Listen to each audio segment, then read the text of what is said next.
Eliza Maturan, but next on stage off. Pinunta namin si Eliza.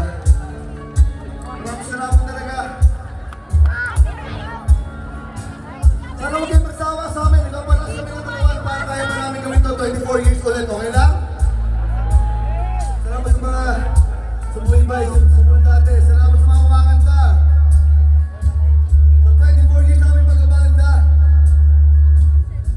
Maliban sa pera na kukuha namin.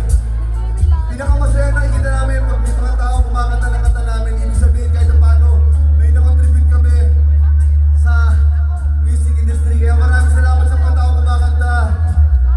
I love you guys. Ito. 24 years. Ilang beses namin sinubukang huminto. Lagi namin naisip na tama na, nakakapagod din. Ang hirap-hirap iwan yung mga anak namin sa bahay. Mukha na kami mga masamang tao pero napakabuti namin mga ama. Ang hirap umalis ng bahay, may sakit, may birthday ng anak pero kailangan namin tumugtog. Sobrang lungkot mapalayo sa mga anak. Pero alam nyo, every time nasasampa kami tapos nakikita namin kung gaano kayo kasaya. Parang kasama na namin yung mga mahal namin sa buhay. Kaya maraming salamat sa pag-ibig guys. Kung saan kayo magsawa. We love you so much. I love you.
wala